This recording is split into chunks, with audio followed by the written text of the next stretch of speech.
उसके लिए जान दे सकता हूं। तू दे सकता है तो आ।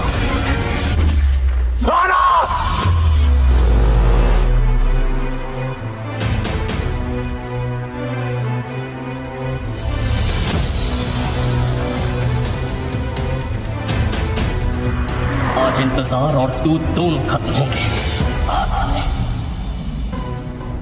क्या था सपना का लाइफ को लेकर प्लान? जिंदगी के किस मोड़ पर मिलेंगे विक्रम सपना से, और क्या विक्रम को भी हो जाएगा सपना से प्यार श्यार?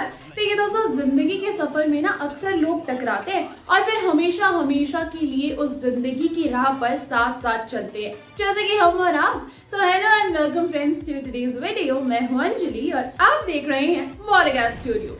दोस्तों, वो कहते हैं ना कि कोई भी हमें ना जिंदगी में इत्तेफाक से नहीं मिलता। हर किसी का कोई ना कोई कारण होता है। या तो वो इंसान हमारे साथ जुड़ने के लिए आया होता है या फिर हमें कुछ सिखाने के लिए। तो बस ऐसे ही सपना यानी कि कृति सैनन की जिंदगी में भी अरुण यानी कि अजय देवगन उसे एक सीख देने ही आया था। वो सीख थी कि ऐसे ही किसी से प्यार नहीं कर लेना चाहिए। हाँ, शुरुआत में जब दोनों प्यार में पड़ जाते हैं तब दोनों को ही लगता है कि वो एक दूसरे के हमसफर हैं, मगर दिलवाले 2 में होने वाला है कुछ अलग। हमने आपको बताया ही था कि अरुण को सपना से एक एनजीओ में पहली नजर वाला प्यार हो जाएगा, और तो और अरुण सपना का दिल जीतने में भी कामयाब हो जाएगा। खैर, किस्मत से दोनों के घर वाले भी इन दोनों के इस प्रेम संबंध को समझने के लिए हो जाएंगे तैयार। लेकिन किसे ही पता था कि घर वालों की रजामंदी के बाद भी अरुण और सपना को होना पड़ेगा अलग।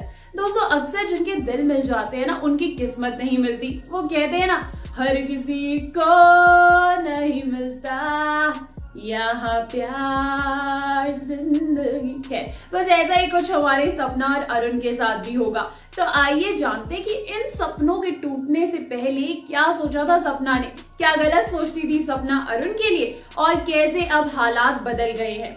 जब सपना और अरुण ने एक दूसरे से अपने प्यार का इजहार कर दिया होगा तब दोनों ही यंग होंगे। सपना एक प्रोफेसर होने के साथ साथ बच्चों के एनजीओ में काम भी करती होगी और अरुण एक बिजनेसमैन होंगे। अरुण को भी एनजीओ के लिए काम करने का मन सपना की वजह से ही होगा। पहली बार जब वो इस बच्चों के एनजीओ में आएंगे तब वो सिर्फ चैरिटी करने के इरादे से आए होंगे, मगर सपना के साथ प्यार में पड़ने के बाद वो भी इसी एनजीओ के बच्चों के साथ वीकेंड्स पर टाइम बिताने लगेंगे। देखिए, सपना का दूर का विजन भी यही होगा कि वो बच्चों को भी पढ़ाएंगी ताकि वो सब में एजुकेशन बांट सके। इनफैक्ट उन्होंने अरुण को भी यही समझाया होगा कि पढ़ाई पर सबका हक होता है, ये पैसे की मोहताज नहीं होती। आजकल के स्कूल्स, यूनिवर्सिटीज ने भले ही इसका एक बिजनेस बना लिया हो, मगर मैं ये पैसों के लिए नहीं बल्कि इन बच्चों के लिए करना चाहती हूँ। इस बात पर अरुण उससे पूछेगा कि इतना क्या लगाव है सपना को इन बच्चों से, उससे हेल्प करनी ही है तो वो किसी एक की भी यूं ही कर सकती है, मगर ऐसा क्या है जो वो एनजीओ में इतना टाइम देती है। तब सपना अरुण को ये बताएगी कि अरुण, आज इन बच्चों के माँ बाप नहीं है, इसलिए इनके लिए गरीबी की चेन तोड़ना बहुत ही ज्यादा मुश्किल है यार। मेरी भी माँ नहीं है, लेकिन मेरे पिता ने ही मुझे पाला है। हाँ, उन्होंने कोई कमी तो नहीं होने दी, और मैं ये भी जानती हूँ कि मैं एक बहुत ही ज्यादा अमीर परिवार से आती हूँ, मगर मेरे पास तो माँ नहीं थी, लेकिन उनके पापा भी थे और उनके पैसे भी थे। तो अगर मैं इनकी मदद नहीं करूंगी, जिनके पास पैसे, माँ बाप कुछ भी नहीं है, तो शायद ये कभी भी बच्चे अच्छा जीवन नहीं जी पाएंगे। इसलिए मुझे इन्हें पढ़ाना है, इनकी बातें सुनना है, और इन सबसे ना इनके सपने जानने का बहुत ही ज्यादा शौक भी है। क्यों पिघल गए ना आप भी? बस ऐसे ही बातों से जैसे आप पिघल रहे हैं ना, वैसे अरुण भी और ज्यादा पिघल जाएगा और सपना से और भी प्यार कर बैठेगा। जी हाँ, वैसे तो मैं सख्त हूँ, पर यहाँ मैं पिघल गया वाला सीन। खैर, सपना का सपना ही ये होगा कि इन बच्चों को वो उस मुकाम तक पहुंचा सके जहां से वो अपनी जिंदगी को आगे बढ़ा सके।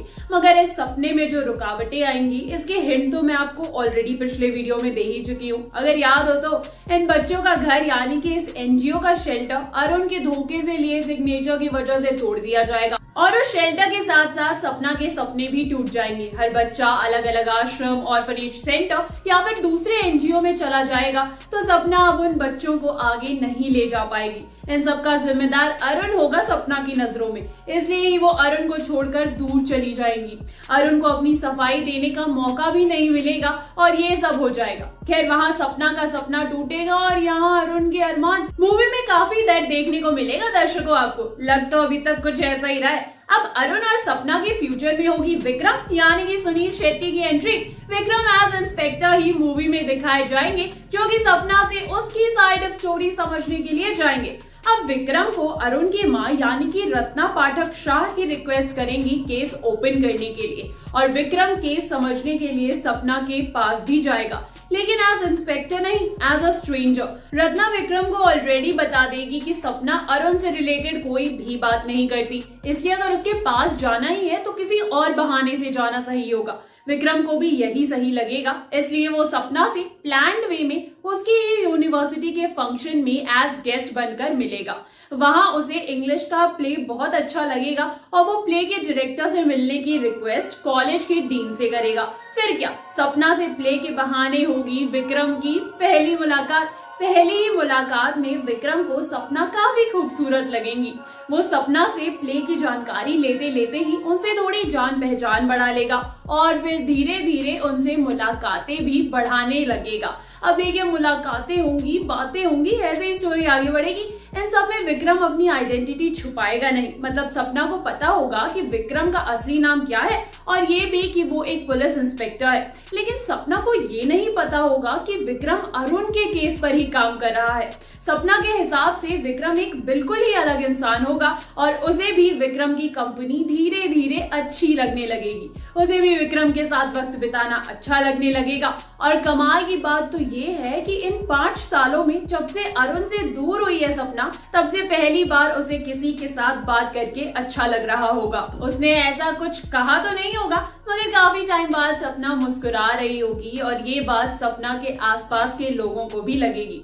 विक्रम बातों ही बातों में काफी चीजें निकलवाएगा सपना से, और सपना को ये खबर तक नहीं होगी कि ये वो एज पार्ट ऑफ इन्वेस्टिगेशन कर रहा है। ये सब होगा भले ही विक्रम का प्लान, मगर विक्रम को भी सपना धीरे धीरे पसंद आने लगेगी। जी हाँ, विक्रम को पहला प्यार सपना से ही होने वाला है फिल्म में। दिल थाम के बैठिए दोस्तों। वो सपना से क्या क्या चीजें एज पार्ट ऑफ इन्वेस्टिगेशन पूछेगा, ये हम आपको अगले वीडियो में बताएंगे दोस्तों। मगर इन्हीं बातों और मुलाकातों में हो जाएगा विक्रम को सपना से क्यूट क्यूट वाला प्यार। अब विक्रम को बुरा तो लग रहा होगा कि सपना को पूरी सच्चाई नहीं पता है, और उसे ये भी डर सताएगा कि सब कुछ जानने के बाद सपना का क्या रिएक्शन होगा। मगर केस के लिए वो ये सारी इन्वेस्टिगेशन चालू रखेगा। आखिर उस धोखेबाज को भी तो पकड़ना जरूरी है जिसने सपना और अरुण के अलावा उन एनजीओ के बच्चों की भी जिंदगी उजाड़ दी। विक्रम को इस इन्वेस्टिगेशन में लीड्स तो मिलेंगे, मगर दिन प्रतिदिन उसे सपना से लगाव होता जाएगा। विक्रम सपना के साथ एक उसके ही घर में रहता होगा, जहाँ पे वो गेस्ट के तौर पे रह रहा होगा। अब सपना के पिता भी विक्रम की कंपनी एंजॉय करते होंगे, और मोस्ट इम्पोर्टेंटली वो अपनी बेटी को इतने टाइम बाद खुश देखकर बहुत खुश होंगे। इसलिए वो विक्रम से रिक्वेस्ट भी करेंगे कि वो अपना स्टे ना यहाँ पे बढ़ा ले और यहीं रुक जाए। आपको क्या लगता है कि कितना टाइम लगेगा विक्रम का पूरा सच सपना के सामने आने में? कमेंट करके हमें जरूर बताइए। साथ ही साथ दोस्तों, इस वीडियो को लाइक करना और शेयर करना बिल्कुल ना भूलें, और हाँ, सब्सक्राइब कीजिए पॉडकास्ट स्टूडियोज को। नमस्कार दोस्तों।